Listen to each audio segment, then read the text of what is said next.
And Juja-based Chema team bounced back from their Friday loss to defeat Prisons Western.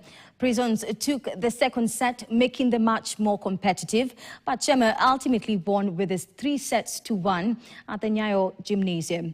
In another match, Trailblazers defeated Kapu by 3-2 as Nairobi Prisons got a 3-2 win over Kenya Army.